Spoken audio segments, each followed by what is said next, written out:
Pie and a pasty, mate. Welcome to the first video. Today we're ranking every book that I read in 2025. We're doing it in February, so I'm a little late, but, new channel, whatnot. So I read 18 books in 2025, but there's only 17 to rank, and I will explain why when it becomes clear. So, in terms of number of books read in a year, I don't know what I'm looking at. In terms of number of books read in a year, could be worse, could be better. I would have wanted it a little higher, really. I would have wanted to hit 20, but it's not bad. It's one of the best years I've had in a while. So, we'll take it. Okay, so we got a weird range of books to do today. And when we do this next year, it's going to be even weirder of a range. But yeah, let's hop into it. There's no book in 2025 that I disliked reading. I don't even think I feel any of these are particularly bad per se. There's just, ones I liked more, and ones I liked, and ones I liked less well. I have notes on my phone, so if I'm ever looking away, I'm just double checking on my phone. So yes, so the worst book, something has to go at the bottom right, and this is my lowest rating as well. It's a 2 out of 5 stars. We've got History in an Afternoon, The French Revolution by Robert H. Wilde. Or Wilde? I don't know how that's pronounced. Look, something's got to go at the bottom. It's going to be this one. It's the only history book we got on here, and it's the last. But it's not because it's a history book. I love the French Revolution. Such an interesting time in history. And, I mean, this book, how many pages is it? This book's not long. Like, it's History in an Afternoon. So the idea is you're going to be able to do it in like a day. Or in an afternoon, right? But I'm a little bit of a slow reader, so it took me about a day. So it's 250 pages, which isn't long. If you do... This is very England and Cornwall centric, but if you do a A-level paper, A-level in history, and you do French Revolution as a paper, this book, the way it is structured, is very similar to the way I was taught the French Revolution at A-level. So I kind of wish I'd read it a couple of years ago when I was doing the A-level, because it would have helped me so much. And I mean, for the first half of this book is much stronger than the second half. So I mean, the first half all takes place in the causes of the revolution, then the first year of the revolution, 1789. But we've still got a lot of revolution to cover in the other half of the book, so it kind of gets squidsed and oversimplified, I'd say. And there was the amount of depth you get at the start you don't kind of get by the end, which is a problem. And I mean, in the introduction, right, the book clearly lays out, if I'm remembering it correctly, but I'm fairly certain it clearly lays out that this book is going till when Napoleon gets crowns himself emperor in, 1805. Let me just check that. Ignore me, I'm watching Bridgerton. Leave me alone. When was Napoleon? Is it 1805? I feel like it was 1805, but I want to get it right. Okay, 1804. I was close. He moved more efficiently than I thought. But there's the last couple of chapters go all the way to 1815, which is when Napoleon is good on. Like, he's out of here, off in Elba, mate. Or St. Helena, he's fully banished and such. And that's when a lot of people would stop talking about the French Revolution, is after Napoleon's gone. But like in the introduction, it lays out it's going to be 1804 when he crowns himself emperor, because that's when any idea of it being a revolution, according to this author, is gone. And if you're going to lay that out at the start, I feel like you've got to stick to it in the book. But it just doesn't. So there's a lot of problems I got with the back half there, just kind of structurally going against what it says, and being very, especially as it feels like the back half isn't going to as much depth as the front half. if you'd done the cut-off point you said, you could have gone into more depth about the Terror, for example, or the Cooper filament or and such, but you didn't. But you're using the time for something you didn't say you're going to discuss, right? So I all the pages. So I don't necessarily like that decision. There's also this is the only book I've ever read where there's like punctuational errors.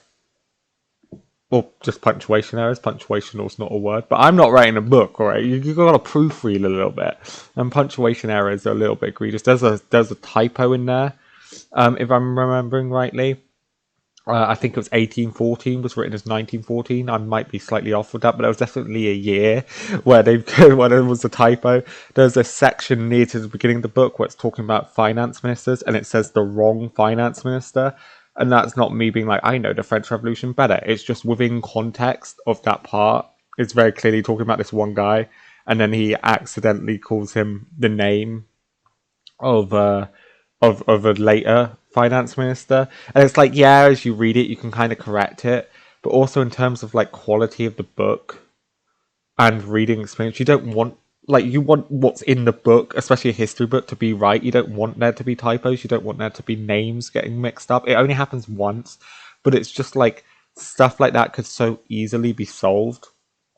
But it's like, why isn't it? Do you know what I mean? Just do a proofread. It comes across a little lazy. Although I feel bad saying that because it's clearly like a highly researched book. It's just, I don't know. I think this was published by Amazon. Let me just double check. Where's the publishing information? Excuse me. Yeah, it was published. It was. I don't know if that shows up, but it was published by Amazon. So it says printed in Great Britain by Amazon. I feel like if it got like a real, like an actual, like decent publisher, this like makes me judge maybe Amazon more as a publisher rather than, and Amazon has like numerous problems, but now it's making me judge them as a publisher more than Robert Wilde, because that's the sort of thing I feel like a publisher should be able to, like a lot of these issues a decent publisher would have pointed out and then there'll be adjust, but it seems like this is like very much a, not necessarily a first draft. I'm sure there was some level of proofreading, but like an earlier draft that the publishers at Amazon just didn't check. Were just like, yeah, sure, publish it, and that's a real shame. I mean, it's not bad though. Like if you want never looked into the French Revolution, or you're doing it at A level, as I said, this is still a decent book. But overall, I had to give it 2 stars out of 5.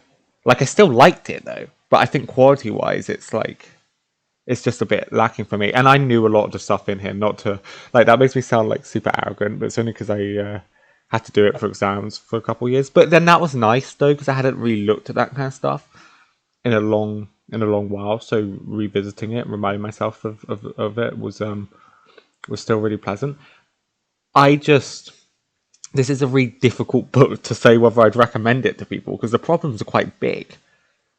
But like the good bits of it are really, really good. The first half of this book is like pretty spot on for what I wanted this book to be, because I'm not expecting it to be the greatest history ever. It's the series is history in an afternoon.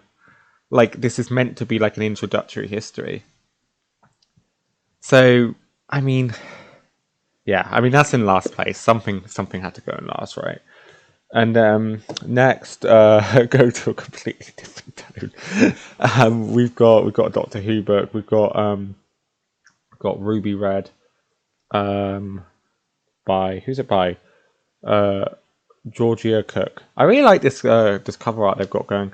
I think this is 3 stars. So we're moving on to things like, but as I say, they're 3 stars. They're 3 stars to me. So the way, if it's something I actually think is bad, it's getting 1 star. 2 stars ranges from to just like okay, like it's fine. I can still enjoy it at 2 stars, but I can think it's not that good. 3 stars, it's a good book. Like I think it's good. I think it's decent. I just don't think it's anything special. 4 stars, it's like it's great, and 5 stars, I'm like that's brilliant. That's like a masterpiece. right? 3 stars is like what I want my average book to be. I think my average score for books last year was 3 stars because that's like the baseline. That's good. But the baseline for books, I don't want to be like, I want it to be good. Does that make sense? I don't know if I'm explaining myself very well. See, if I'd known I was doing this project, I would have made more notes on these books because I don't actually remember the plot of this book super well. Which I mean, I guess says something about it, right? Is I don't remember it very well. That being said, I read this I think in like an afternoon or two. Like it really didn't take me very long. I think it's 201 pages. It's not very long at all. It's a really nice. This is a really nice light read for a Doctor Who fan. I think this was published or this was being worked on before the episodes came out with Shooty and Millie. So I do think their dialogue is slightly off to me. There's a lot of calling each other babes and stuff, which there is that in the run, but it's more excessive here. And I read it after watching the episodes, so I was a bit like, the characterization seems a little bit off, but like it's fine. The story's fine. Like it's good fun. I mean, you are following. I think there's like 2 assassins, like sisters, and the Doctor seems like weirdly okay with them being assassins. Like one of them. Excuse me. I'm trying to remember correctly. I think one of them doesn't want to be an assassin anymore because they were raised by like an assassin order. So I get why the Doctor's on board with that. But then the other one does, I believe. And the Doctor's like super friendly with them, and it's like these people, like they kill people. Like they're still assassins. I didn't expect you to be, so on board. But I mean, so there is that, and I think that's definitely an issue. But the threat in this is really cool. It's like a virus type thing, but it's like a hive mind situation, if I remember rightly, which is really cool. My biggest gripe with this is there's like so many like death fake outs, and I'm just like, I hate death fake outs like as a rule, but when you're doing it repeat, and then I think sometimes they do it with Ruby, the companion. I like the title Ruby Red because Ruby's a companion. Like I'm a simple man. I like that. I think the audiobook is also voiced by the actress of the companion of Ruby in the show, Millie Gibson. I've only read it. I haven't listened to the audiobook, but that's really cool. I like this art. I like a lot of the stuff on the outside of this book. And as I say, it was a really fun read. The threat's really cool. The number of death fake outs does bother me though. I think this is set. When is this set? Is this set in the Crimean War? I made that up. Able to talk to maybe answers a stress call sent from. It's medieval Russia. 1242. No, it's not the Crimean War. I did just make that up, but it's in medieval Russia. The setting was cool. Like I've remembered it wrong, but there was some kind of conflict going on. Conflict between the armies of Estonia and Novgorod. Yeah, there was a conflict going on, and like the hive mind like infects some of the soldiers and such. It's cool. Just the death fake outs bother me, especially when they're like death fake outs for the companion. It's like she's in the show. You're not going to kill her off in some BBC book. Like this is very much second fiddle. But if you love, I was going to say if you love these two in the show, but their dynamic is slightly different in this, but it's close enough. If you love these two, if you love Ruby, and if you love her with the 15th Doctor, this is worth a read. If you just want to read more of those two time together, I wouldn't say this story like is particularly similar to the era. I wouldn't say it's like far off, but I wouldn't say it's like another episode of the show just in novel format. Like it's very different, but it is a fun little cute little side adventure. Like I've said my criticisms of it. I think there's like some stakes issues with the death fake outs. I think some of the dialogue's a little off and such. Like, and some of the assassins being kind of like seen as okay is a little weird, but like none of these ruin it. It's still a 3-star. It's my lowest on this ranking that's on 3 stars, but it's still a 3-star. Like at the end of the day, I still think this is a decent read. I don't really have any, like, I'm struggling to think of more things to say about it because I just don't really have a strong view on this. Because it's just kind of there, and I'm glad that I read it. It was a nice, fun read. Will I ever reread it? Probably not, unless I'm doing, like, trying to read, like, doing, like, a Doctor Who reading marathon of some kind. I don't think I will ever read this again. But that's not to say it's, like, do you know what I mean? That's not to say it's bad. It's just to say, you know, that it's not particularly noteworthy. It's an average book. But an average book is still, I'd say, a decent book. So it's good to read once. It's never, like, if I wasn't doing this, I probably wouldn't have thought about this book again. Unless I wanted to, as I say, do like something within the Doctor Who world. Like I wanted to watch and read everything from the 15th Doctor or Ruby, or if I wanted to read every book published in the last few. Like, do you know what I mean? Unless I'm doing it as a part of something else, I would have probably never thought about this again. But, you know, I don't think you need to. Like, I think the idea of it has to be like a 10 out of 10 banger. With some Doctor Who expanded universe stuff is, to be fair, but I don't think it has to be. So, I don't know what I'm going to place next, actually.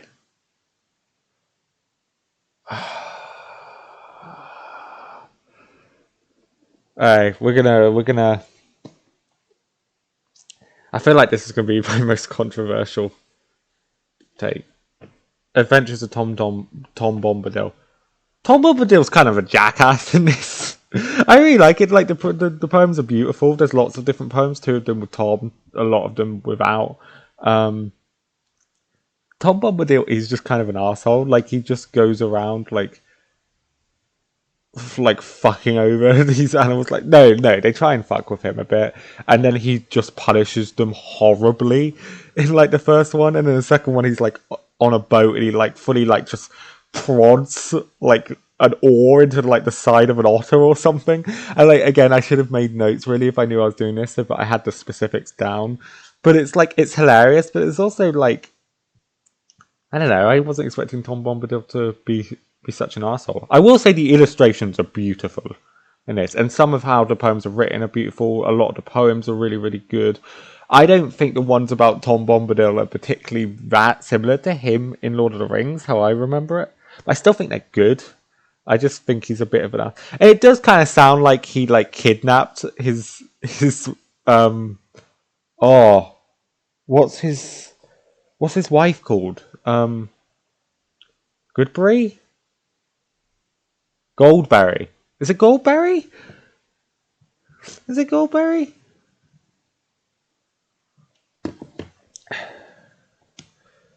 Like the way it's written sounds like he just fully like kidnapped her. Goldberry, yeah. Yeah, I got that ball knowledge, you know. I know my Lord of the Rings. I feel like I'm gonna get hate because it's a Tolkien thing and it's like it's so low down on my list.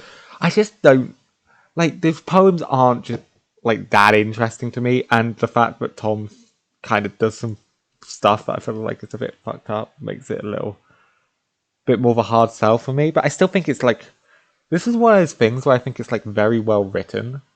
It's just not necessarily to my liking. No, like I like it, but as in to my liking in comparison to other things. I mean, as I say, I don't really feel like that strong, like any real dislike to anything on this list. But in terms of other things, like this is at 3 stars, but much like the Doctor Who book, like I just don't have that strong of an opinion on it. Some stuff on 3 stars I think is really quite good, but this I just kind of, or the last thing on 3 stars I think is quite good still.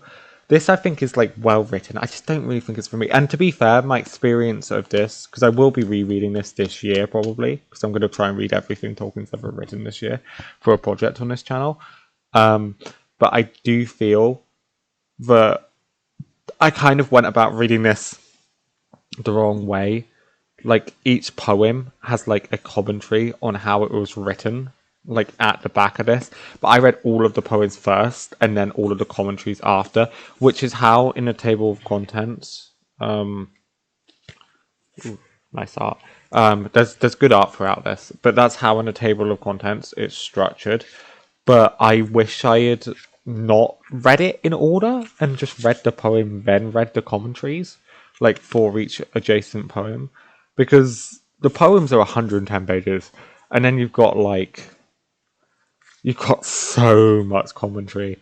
You've got 160. Like more of this is about how it was written and like the development of these poems and the history behind them than the poems themselves. And I find that stuff really interesting, but all in one go, right? And when I've by the end like read some of these poems like hours ago, it is just would have just been better if I'd read the poem then read the commentary, so it's more fresh in my mind, and then so it's not like I'm reading it all together without like remembering the poems like fully. But that's just me. I don't like that affected my enjoyment. I think in terms of like quality, I still think it's like written really, really well. It just can't like this is a ranking for my opinion. It just can't get higher than this. Okay. Okay. So we have one more. I just need to move some stuff around. We've got one more three star book to include. I'm including. I'll say it now. I'm including comics and mangas books because I want to. Goodreads does. I'm going to because it's just easier. I don't want to do a separate video for it. I want to put it all together. Just a ranking of everything I've read, I guess, rather than every book that I've read. If you want to be like a bit of an arse about it. So we've got Attack on Titan, this little box set. Very nice little box set. Volumes 5 to 8. Yeah, Attack on Titan, volumes 5 to 8. This is the second half of season 1 of the show. What I will say this, I like all of Attack on Titan. This is my least favourite part of Attack on Titan, story-wise. I'm going to do a long video on this channel analysing all of Attack on Titan. So I don't want to go into too much detail here because I have so much to say about it. Like I want to kind of put it all in one place. I will say they say this is like part of it where there's like nothing really happens. They kind of go off beyond the wall. The female Titan comes. They spend like ages just riding their horses out. Female Titan comes and interferes with them for ages. They all get like destroyed. They come back. They figure out who the female Titan is off screen. Like it's shown as like or off page. It's shown as flashbacks. And then you get and then it gets defeated. I think this is slightly better of an ending to this part of the story than in this show. I'll say that much because you get like an extra episode or chapter of content in there where you find out a little bit more about the wall and stuff. Some of that stuff you get at the beginning of season 2 of the TV show, you get at the end of this volume, and I really like that stuff. That's really cool. So I would say it's done better than the show. And also, I'll say this: these editions of the books, like I love. You get all of the top 10, from Erin's year of cadets, and over time they when one of them dies, they remove them, or one of them turns out to be a traitor, they remove them from this back silhouette. But it's like back silhouette is in all of them. That's really cool. Formatting wise, it's really cool. The art probably has a step up from the first box set of these. And I'd say but I'm more talking about the story, I think, and the writing than the art with comics and manga for the sake of this. But the art is an improvement from the last box set. And look, I don't dislike anything in this. Like, again, it's good. It's my favourite 3 out of 5 star thing. But also, like, it is the worst part of Attack on Titan for me. But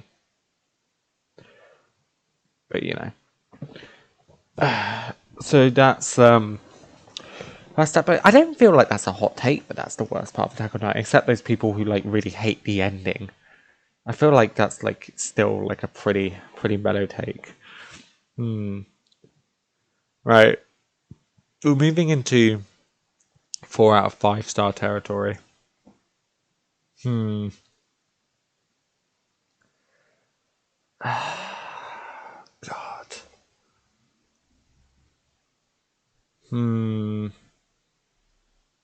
Okay.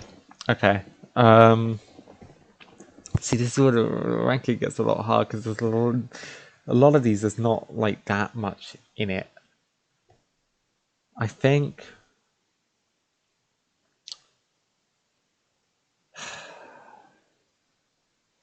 I think we're gonna go for the only political thing I read this year, and that next year I'm gonna have way more political books to talk about because I'm doing a podcast where I talk about political books. But I mean, this year we've got we've only got the one, and it's the Communist Manifesto. It's weird rating something 4 out of 5 stars, but it's like the basis of my political opinions. I like kind of this is the foundations of them, but I love the way this is written. Like Marx is just drunk in a pub and he's just shouting out to the room, and someone's writing it down word for word. Like that's how it feels reading this, and it's a really fun read for that reason. It just it is great. Like the way it just talks about capitalism and all that is like phenomenal breakdown of breakdown as in explanation and breakdown in breaking down why it is bad. There are certain things I disagree with in this, though. What it says about religion, that religion shouldn't exist in a communist or socialist society. Disagree. That's dumb.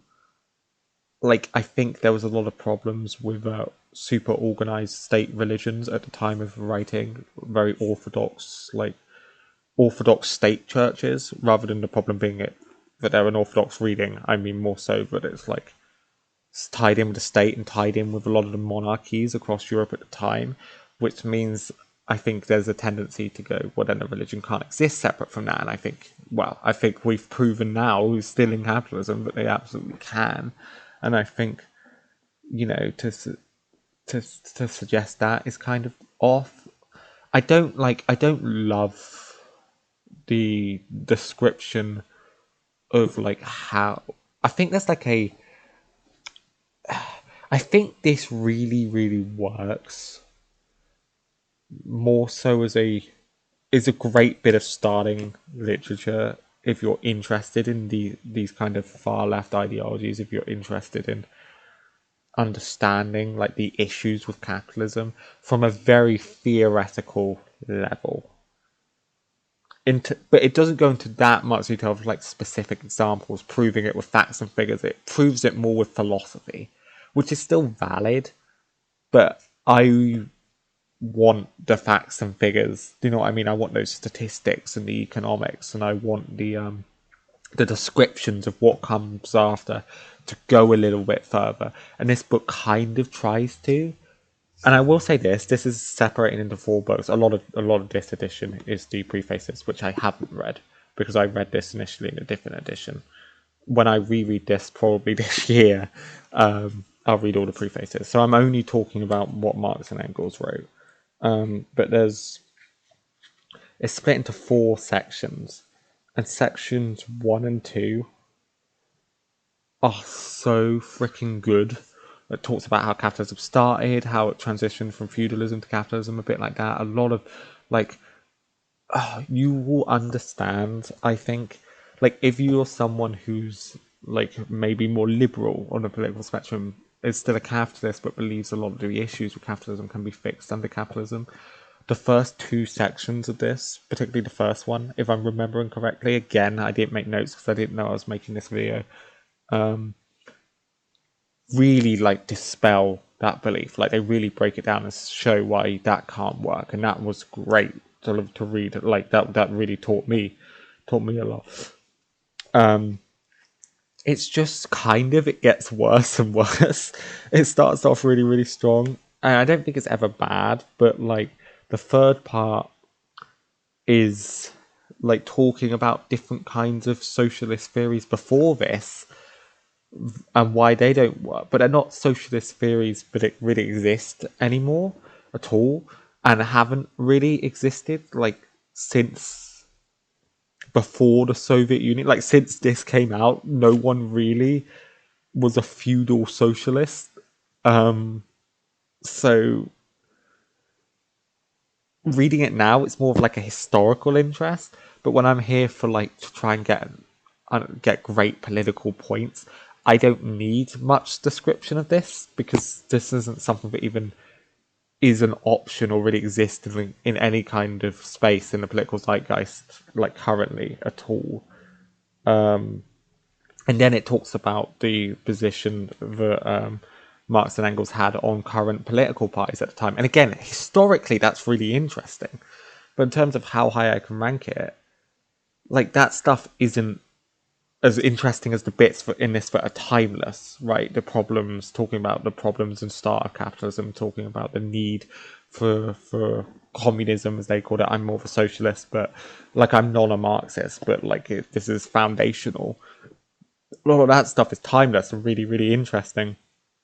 And then a lot of when they're talking about past theories that are so far removed from what we have now, and political parties that are so far removed from what we have now, that's no longer like that relevant to me. So as much as I find it historically interesting, it means it's like less good, like less enjoyable to read, less informative.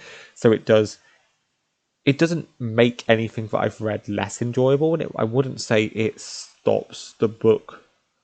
Like, it doesn't make the book worse, per se, but it makes it get a lower rating, because I have to look at the thing as a whole. So the fact that some of it is just kind of not that relevant to me, and I would rather have read in a history book, means that I have to score it lower than if I was just scoring that first half, despite that first half not being hurt by that second half. Does that make sense? Like, in terms of ranking and scoring. So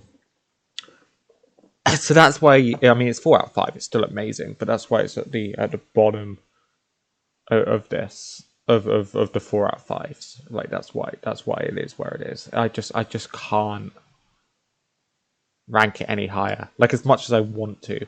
And I know it may sound hypocritical, me saying I want facts and figures, and then saying, well, when it gives examples from the time, that doesn't feel relevant to me anymore. But if we're talking about like economic and statistics and that kind of stuff does feel way more relevant than political parties or ideologies that don't exist, because that stuff like is proving the argument, whereas the other stuff is just more so like a summary of what's happened before and what's going on now and where Marx and Engels stand on it. So it's a little bit less. I don't know. Like it's not. There's like it's very distinct in my head, those two things, but I mean I don't know quite how to explain why they're so different. I hope I've done so, but I just yeah. Still amazing. No. It feels so weird to rank the Communist Manifesto alongside fucking Attack on Titan and Doctor Who, but you know, that's the experience. That's the experience we're in. Okay. Then we've got Doctor Who.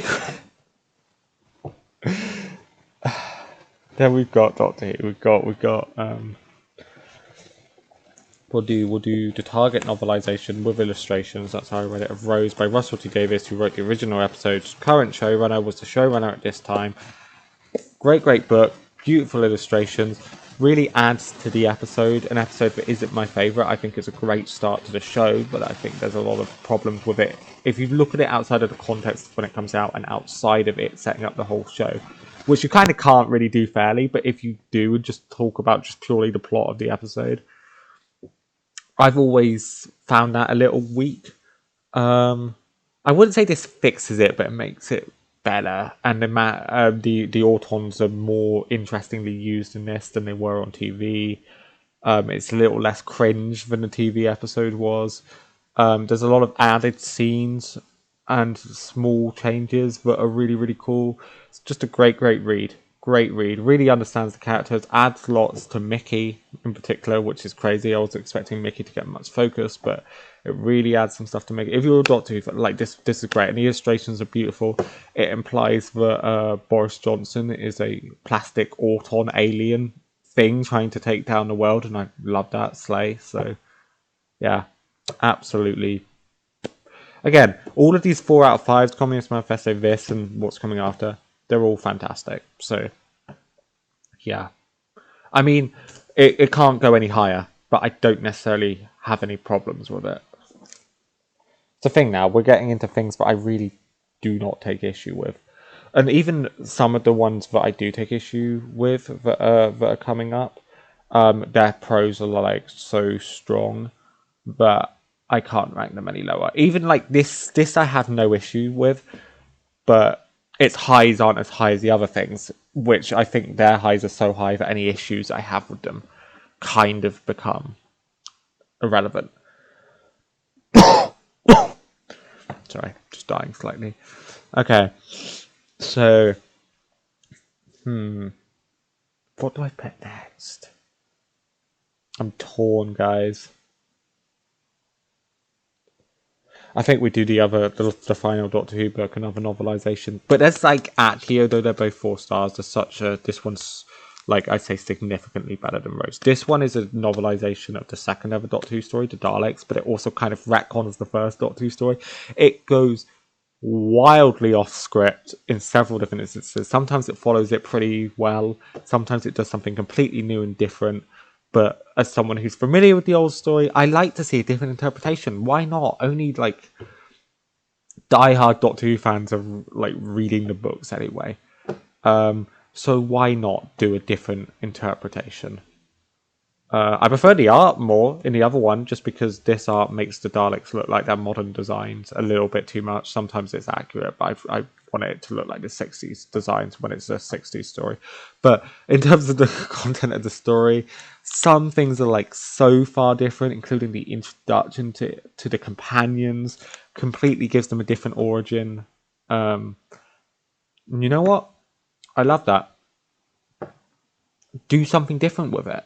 Only diehards are going to read it anyway. I know this was written in like the 60s anyway, but even then, how many people are actually going to read it? Why not have a different interpretation of the same story? It's a different medium. Why not do something different with it? I mean, the last one that we discussed did. This takes that to a whole new level. I do all of the new version. I don't know if it's better than what was there before, but it made it more interesting than just like, if it's just going to be the same, I'll watch the episode. Why would I bother reading it? Like, it can be beautifully written, but if it's like the same exact story, but it's not going to be as exciting as when they, do something new, tell the roughly the same beats, but in a different way. And then you can really get into the characters' heads as well. Like, it's a really cool format to re-experiencing the stories in a new way, and I love it. So, what goes here? Again, no major criticisms. I mean, except for the fact the introduction is by Neil Gaiman, and Neil Gaiman did some bad shit. But, okay, like, just the introduction. Do you know what I mean? And also, at the time, the allegations weren't out. And also, you can separate art from artists anyway. So it's like, yeah, great. Love it. Okay. I'm looking at the last 4 things I've got in a 4 out of 5. It's going to be so fucking difficult to rank these. Now, you know what? It's still okay for a minute. Attack on Titan, the Season 2 manga. I'll say this about Season 2, and I'm going to go into more depth into it with that big Attack on Titan video that's coming to this channel some point. End of July, latest. It's a while off, but it's going to be big, and it's going to be hopefully fantastic. So I'll go into lots more detail on this. So for now, you're just going to have to trust me on what I say, because I'm not going to go into lots of time, because that's not the point of the video, like proving my argument. Season 2 of Attack on Titan, reading it or watching it, I watched it first. This was like a re-experience of it. This is also the latest point that I've read to in the manga, because then I stopped because I knew I was going to do the Attack on Titan video. So I wanted to wait until I was ready to start working on that before I read anymore. And I'm going to have to reread all of this stuff this year anyway now. But season 2 of Attack on Titan is brilliant for the second half of its run. And the first half is brilliant too, on a rewatch or reread.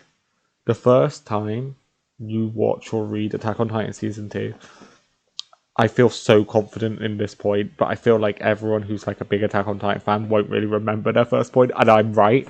On your first read or watch, Attack on Titan Season 2 is like horrible. Like not horrible, but it's like such a downgrade. Like the first half of it until the big twist is such a downgrade from season 1. Like it's still good, but and then you rewatch it and you realize, or reread it, or do what I did, which is read it after the watch, and then you realize all of that stuff is great and all of the moments in it are great and it's like great setup.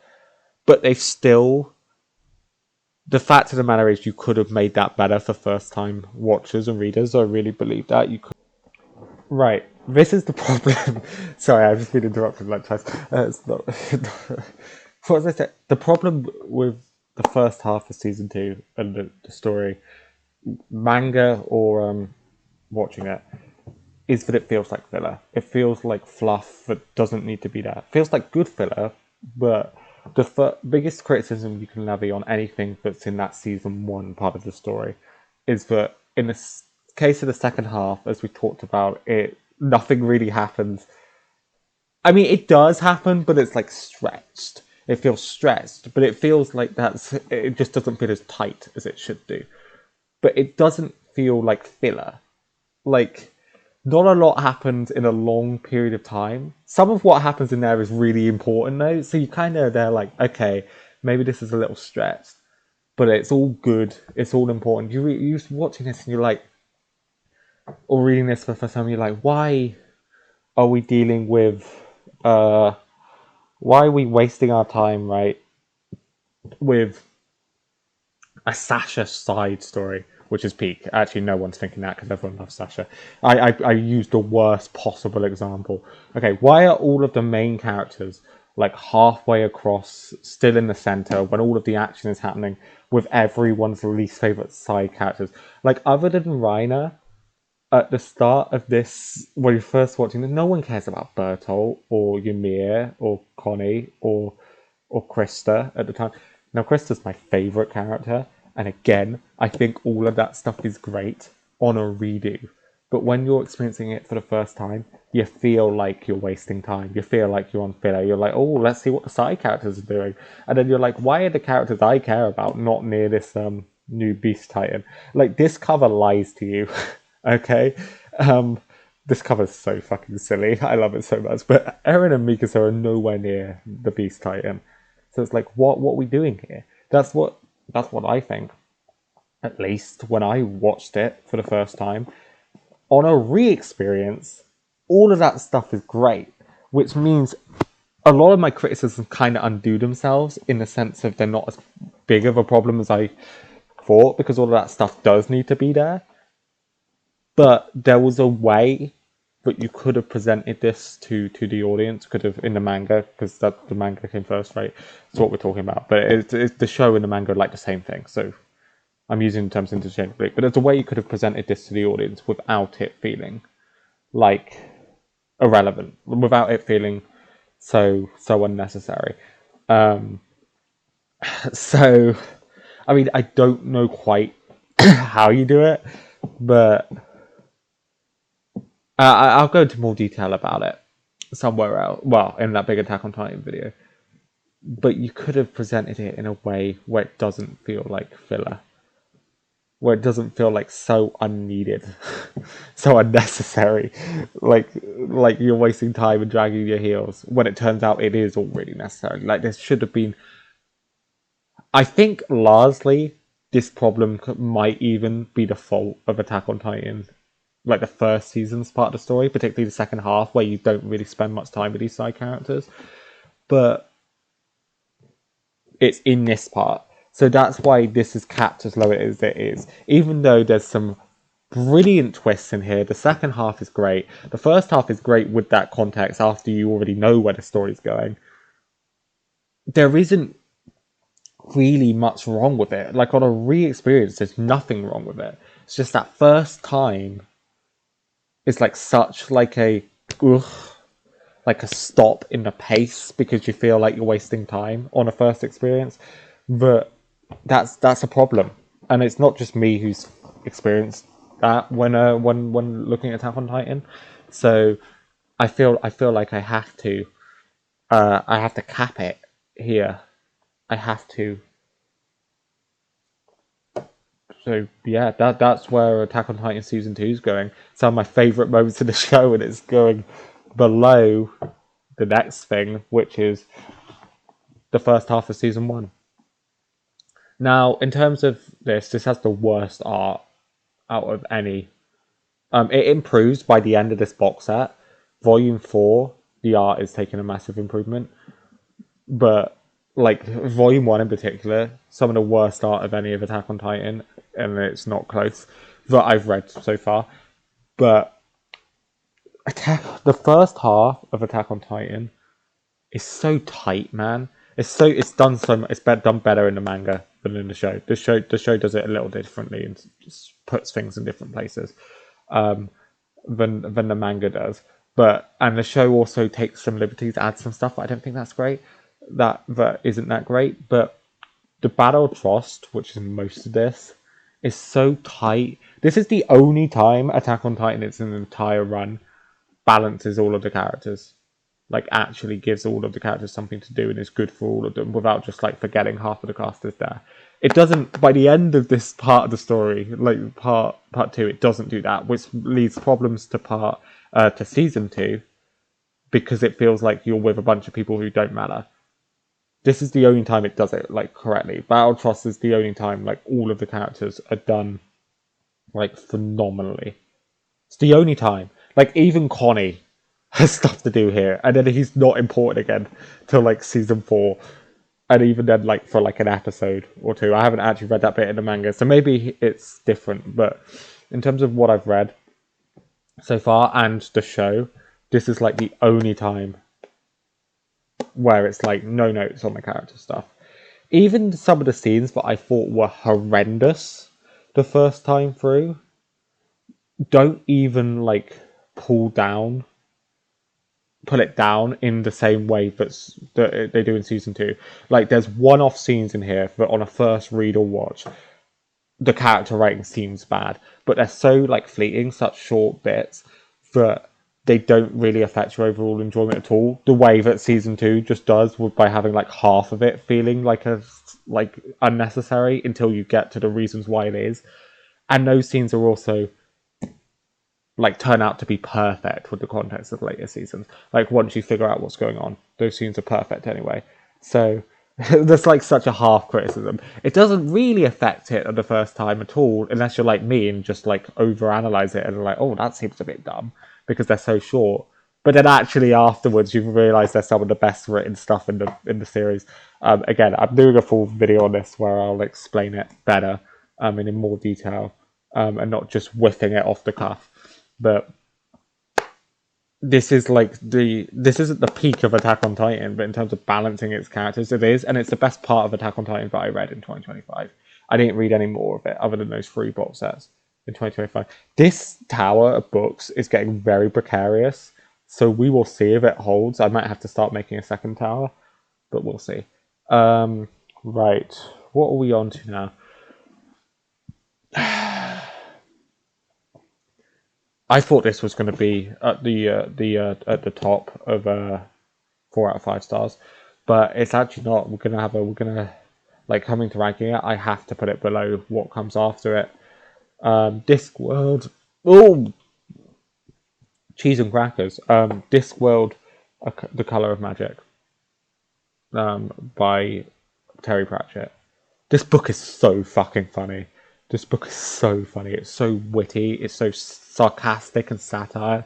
It gets out at one point of like something that should have killed all of the characters. Like it gets out of full damage, essentially, by teleporting them to our reality from this magical. This world takes place on a literal like a record disc type shape planet on top of 4 elephants on top of a space turtle. And it gets out of full damage being experienced from them getting off a falling out of a rocket ship. Yes, this is. Oh no, that's later on. Sorry, it gets out full damage from them going from a magical non-existent dragon realm in the sky. It gets out of them dying from that by just by having them the characters shift into our reality and stopping a plane hijacking. And when they shift back, because they moved meters, like because the plane moves, right, like across the sky, like ooh, the characters have moved that equivalent amount in their world when they shift back. So then they land in the water and are fine. That is so absurd. I love it so much. And that's probably the most absurd thing in this. I've kind of just spoiled it, but the whole book is filled with such like absurdist, over the top comedy. Like it's so funny. It's so weird. It's so. A lot of the humor is quite dry as well. The main character is just a dickhead. Like he's a horrible, horrible man, Rincewind. He's like so selfish, so self-interested, and he's like he's a wizard who can't do magic because he read a spell book and he's cursed that if he ever loses some concentration, he will say a spell but he doesn't know what it will do. But he just gets like incredibly lucky. Well, he's unlucky except for when it matters. It's like incredibly lucky. That's such a funny gimmick. Like everything in this book is hilarious. It's like such a like flipping traditional like fantasy tropes on its head and turning it into the most cynical like outlook on humanity possible, like the worst people. But like it's just like the start of it is like there's a great fire that's engulfed the city, which you find out what caused it later, but it's like a flash forward in the intro of the book, and it's like these two halves of the city who have a long relationship of working together and such. Honoured that relationship by the rich half pulling up their bridges so that the fire couldn't spread to them. Like the way it's like worded is like that, but in like much more detail about how old their relationship is and how honourable it is, only for them just to be self-interested pricks. And it's like, yeah, it's just hilarious. Like this is such a good book. It's not a 5 out of 5 for me. I think sequels could be. I don't know what to include to make it better. It's just I didn't like it enough to be a 5 out of 5 or to go any higher on the list. The only problem I have with this is that there's no real chapters. It's like episodic storytelling in a book context, like unrelated stories. And if you look at the page of contents, I don't think my camera's good enough to show it. But there's a prologue to the first bit. Then the first bit goes on for 70 pages. Then there's a prologue to the second bit. Then that bit goes on for 50 pages. And then the last bit. Like there's like 3 tales that are like kind of linked, but in the same way episodes of a TV show of like a traveling party. Like people who travel about in a show. Like they've had all of those experiences, but they're kind of like their own self-contained thing largely. That kind of link, which is a weird way to format a book. Which is fine, except I wish each of these episodes had chapters, because 70-page chapters or 50-page chapters without a natural stopping point makes it... I don't like reading like that. I like little chapters. I like little natural places to stop. And I usually read more at once. Excuse me, if I have like little landmarks of how far through I am. I know that sounds stupid, but that's my biggest problem with it. And I can't hold any of that against like the writing or anything. It's just the formatting. My biggest problem with this book is the formatting, and it's not even like a real issue. Like in the way it was with that French Revolution book, where the formatting actually hurts it. The formatting here is just a personal preference, and I like the fact it's split into 3 episodes. I just wish each of those episodes had little natural stopping points. But like that's such a non-criticism that it's not holding it back. But that's like me trying to grasp at straws for something to complain about. It just can't go any higher. Like I just can't put it higher because I like everything else more. It's not 5 out of 5 because it just isn't. I don't know how to explain like why when something's not got like a clear problem to point to. I mean, that's the thing with the last Attack on Titan thing and everything after it. It's like a lot of these things don't really have issues. It just comes down to what I like more. Okay, last thing at 4 out of 5. Spider-Man: A Life Story. This is essentially what if Spider-Man aged with the comics. Like, what if Spider-Man was about in the 60s? What if from that first story on he aged in real time and real world contemporary politics from each time period was going on at the same time? Like, let's take a realistic look at the world if it actually existed, like these superheroes, if these stories actually existed in our world. Great concept. Um, Maybe not like the most original. I feel like lots of people have had this thought, but to see like the Vietnam War go on for longer because of like the superheroes there, to see like an old man Spider-Man to be like this is why I love Spider-Man. He's always got a constant great power comes great responsibility, but he sacrifices so much of his own does like once every day to be Spider-Man, he has to give up on everything he selfishly wants. Selfishly as in just for himself, not necessarily at the detriment of other people, but like going out with Gwen or like stuff like that, right? And this takes that to a what if it's not always a young person? What if it's like someone who's 30 years old, 40 years old? Let's see how those things he has to sacrifice change. We have to have like an 80-year-old Spider-Man at the end of this, still making sacrifices. He makes mistakes in this that ruin people's lives for like 10 years, right? People go through serious issues that haunts them for like a decade or two because each part of it jumps a decade. It's so interesting. It's so cool and well done because other heroes in it age at the same time. You know, Captain America, Iron Man. You have Civil War happening in this. It's it's so it gets what I love about Spider-Man, that constant sacrifice, puts it in a way I've never seen it done before, and has like a really interesting world going on with it because the concept is just so cool. Like not original, but cool. Um I've just gotta glaze it. Like it's just really good. It's just really good. Like it's not that long, but it's just I mean it took me a fair while to read to be fair. Is there Why don't comics, man, have page numbers in them? This is my problem. Like, I have no idea how many fucking pages this is because they don't freaking tell me. So annoying. Um, oh, it's wobbling. um, but it's just gets Spider-Man. Like, this is why people love Spider-Man 2 because he's constantly like punched in the gut for being Spider-Man. That's what the best Spider-Man stories are. And this is that, but like for his entire life until he's like an old man. That's just so perfect. Like, I don't know. Right, let me. We're all of the rest of these are 5 out of 5s, by the way. Um. Okay. So I will say we're doing a lot of the Song of Ice and Fire books in here. I haven't read The Dance with Dragons in 2025. I hadn't read it yet. I still haven't read it yet in February 2026, but I will read it in 2026.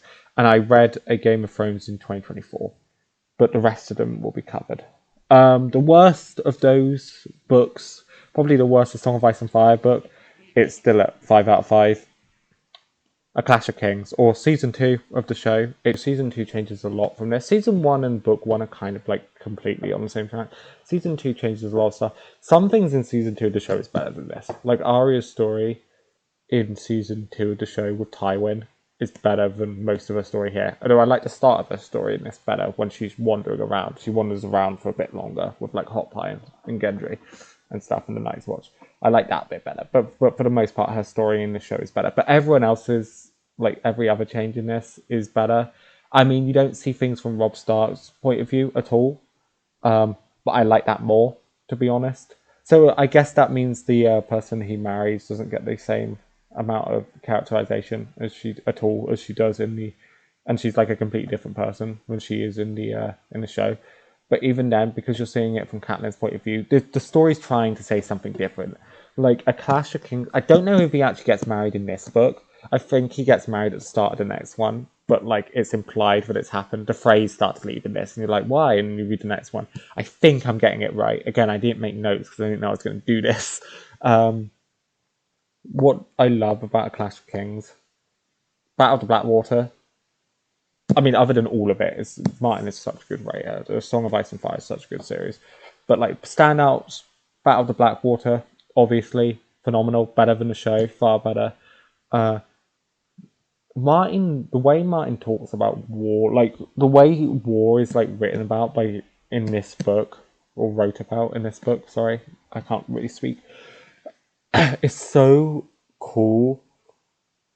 Like you just walk through so many towns and you just see so many people moving and displaced, and so many places just completely ruined, villages destroyed, people don't have a home anymore. Like the Brotherhood without banners has to exist in this world in a way it just doesn't in the show, because there is literally no one for the small folk. Like the small folk struggle is so evident constantly in this that like little gangs like of people popping up, like the Brotherhood without banners, and then on the more negative side, like the Bloody Mummers, the Sellswords, right, who are more kind of related to the actual armies. But things like that have to exist because like this world is so fucked and so causing chaos. Like they talk about in this wolves, like actual physical wolves, because they sometimes refer to Starkmen as the wolves, but come through these villages after war and just like take advantage of the weakened defenses after battle and destroyed houses and stuff to just like kill the peasants. And it's like brutal and disgusting, but so real to what like medieval combat would be. Oh, this is such a fucking good book. Actually, this is so good. Winterfell getting destroyed. Winterfell's a character in these books, man, and it's the last chapter of this, and it's like, oh, it hurts you so much. So much. It really, it really stings.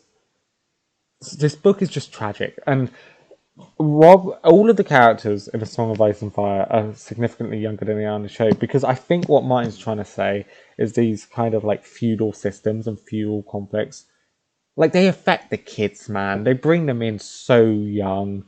They have to be, they're married off young. Like people criticize his work because of children being like married off and stuff, but that's kind of the point. Like the point is that this world is so deeply disgusting, and that's what our world was once with the feudal system. But kids have to worry about, like 14-year-olds have to worry about bringing the continuation of the bloodlines and getting married and having sex and that. And 15-year-old Rob Stark has to lead an army. That's just how it works. And he's still a kid, and he still has the childlike innocence, and that's so like explored. That's why you have to see Rob Stark from Catelyn's point of view, I think, because you have to see it from a mum who still sees the childlike whimsy in him while he's pretending to be an adult, a man. Because that's how the system sees you. Like, they see you as older, younger. It's like messed up. Now, I do think the criticisms of Daenerys' story is so much better in this than the show, by the way. Anyway, and John's. Those two, their stories are like some of the worst bits of season 2 of the show, but they're so good in this. What was I saying?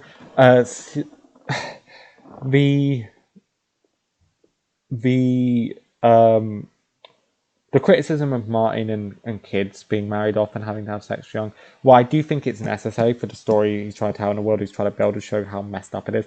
I do think sometimes that does have weight to it, particularly in the Daenerys bits. Like, I think Daenerys is not written enough like a child. Sometimes she is, and sometimes it's really well done.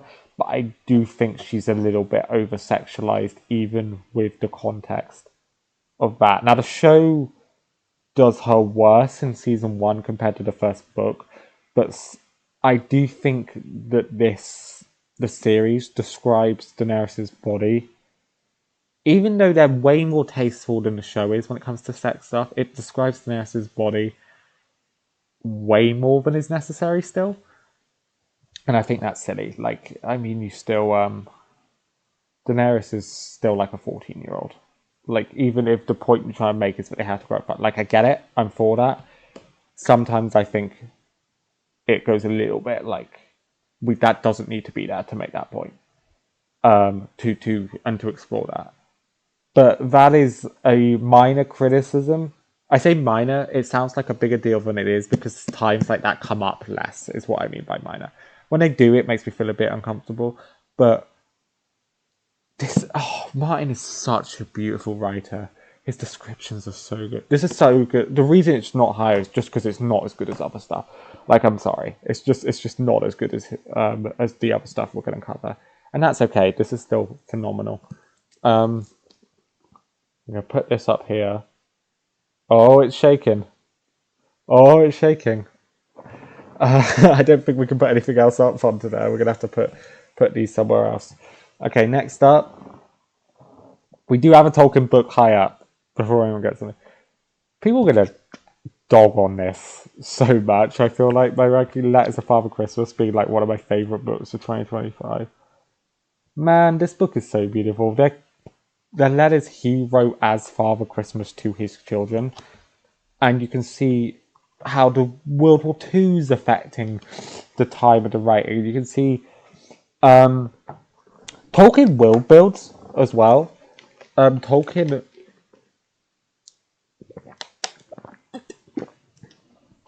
like accidentally establishes like a lore and different species and shit from the North Pole just gradually over years and years. I think these letters, when's the first letter? It's like 1923, and the last letter is 1943. So it's like, yeah, it's like 10 years of letters to each of his kids. And the last letter was like a goodbye and, you know, you're all too old now, but your kids won't be. And slowly over time, the letters are addressed to less and less kids as they grow up. And it's like so sad watching these like children who like were just obsessed with Father Christmas slowly like lose that childlike whimsy and grow up and no longer be interested. It's like so natural, but it's so sad just to read it. Like I actually teared up a little bit. Like it's so like the stories are so light-hearted, sure, but like some of them are actually pretty good. Some of these letters, like some pretty cool story implications. um, but the whole they're aging, the kids growing up, man. Like it's so natural, but it's actually so like it's actually when you read it all like that, it's maybe like the kind of tragedy, excuse me, parents feel watching their kids grow up. Like it's like pride, but it's like, oh, they're never going to be that age. They're never going to be into these things again. They're never going to be that like innocent again. I mean, I'm not a parent, obviously. I don't know. I'm just kind of waffling, but that's like I've heard that the sense described to me by people who are parents, my parents, for example, and this is like I kind of felt that vicariously through these letters to his kids, and the way they were written, and it's just, and then you can see just talks about like when World War II happens and stuff like that, and how that's affecting the letters, and nah, this. I probably will read this every single Christmas. Like this is beautiful. Tragic though, but fantastic. Fantastic. 5 out of 5. Again, I don't know if I said, but this and the last book, we're all in 5 out of 5 territory. We'll put it back here. I don't have room for it. Okay. Next, this list is so disjointed because what I've read is like so unrelated. Batman: The Dark Knight Returns, the 4-issue comic series. Everyone is like every Batman fan is like pretentious and is like this is good and this is you're not a real Batman fan unless you read this. Ooh. I'd not read it. I thought it was going to be overrated. It's not overrated. It's really fucking good. Listen, man.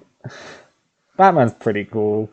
Batman, like I kind of see the reason like Bruce has Bruce being Batman is like an addiction for him. He has to be Batman.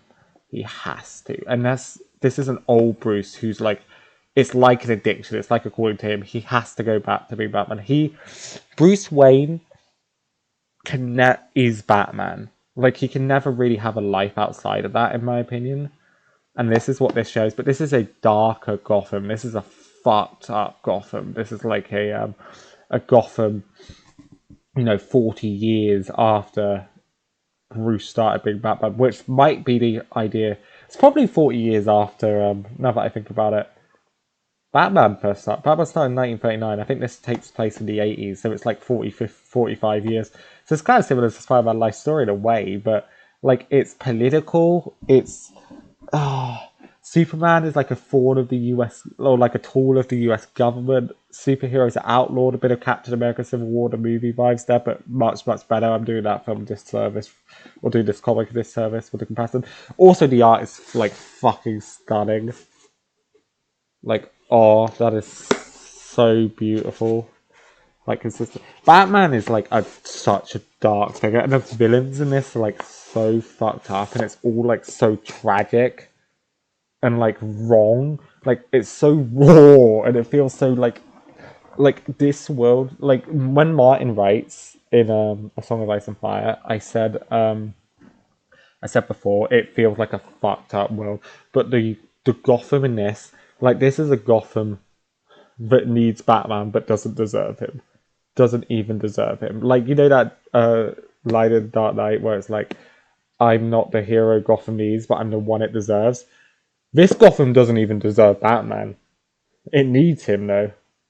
It needs him. Like, this is a Gotham that is like broken to its core. Like, this is like a city that should be abandoned. Like, this is probably like an America or a world that should just be abandoned.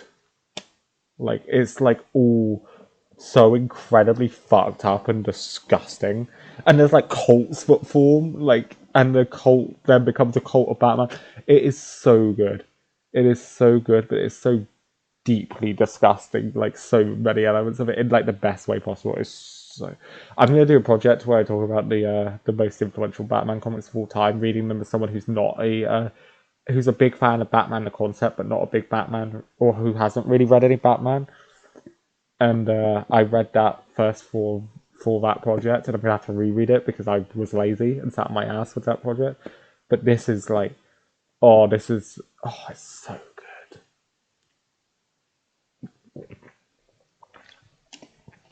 Okay. Then we got this book, by the way, A Feast for Crows, George R.R. Martin. This book is done so fucking dirty. Like, all of you guys out there being like, this is the worst, The Song of Ice and Fire book, this book sucks, this book isn't even that good. No one says it sucks, like, it's still A Song of Ice and Fire, but everyone's like, this and The Dance with Dragons are like the worst two books in the series.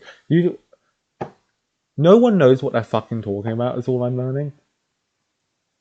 Cersei's POV alone makes this like a 10 out of 10, like another 5-star. This is the second best book in A Song of Ice and Fire that I've read. Dance with Dragon may be better, I don't know. I don't trust the reception of it anymore, because this Feast for Crows is so good. This is better than a Game of Thrones, this is better than a Clash of Kings. It makes me deeply upset that this is barely adapted into the show.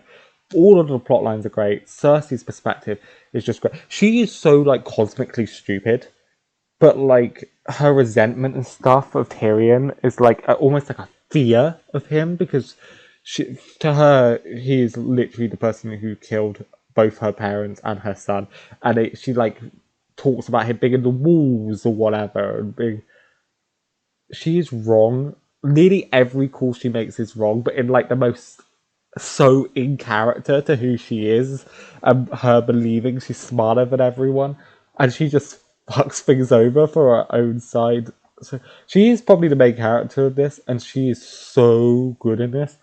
This is also Jaime Lannister in this, phenomenal. Brienne, phenomenal. Everyone in this is phenomenal. The Sansa chapters are really good. Littlefinger's plot, completely different to his in the show, and I genuinely have no idea where it's going, and I don't think I'm going to ever get, like, I'll have to wait for the Winter, I'm sure, but, because I don't think Sansa has any chapters in A Dance with Dragon. But that plot's going to be so interesting. The actual the House of Black and White is actually going to be interesting. Man, the why did the show get so bad after season 4 when you had such good stuff, man? Like the plot lines I hated in the show aren't even in it, aren't even in the books.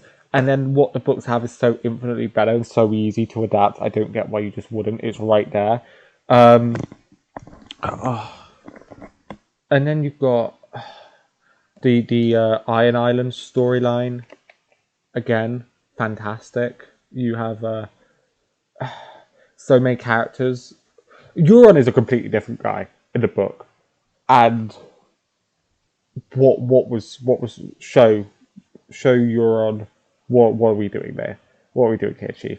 Show Euron is a disgrace. Like it's absolutely a disgrace. Like actually, show Euron deserves to like burn. Nothing against the actor, but Dad and Dave, what are you doing? A Victorian. Why isn't he in the show? Why is there so many good things in the show? Jamie's character arc is so well done. Jamie's character arc is not good in the show past season 3. Even in season 4, it's off. And season 3, everyone talks about that scene in the bar. Jamie is like got such great moments in A Feast for Crows. So the way he sticks to his vow and stuff. What was the Siege of Riverrun in the show? What are you doing? Second best book in the series. And people who hate on it, I don't get it. I don't get it. And people think Brienne's story goes nowhere, and it's like, are you like what it says about? Oh, she's someone who sees the best in this world when it doesn't deserve it.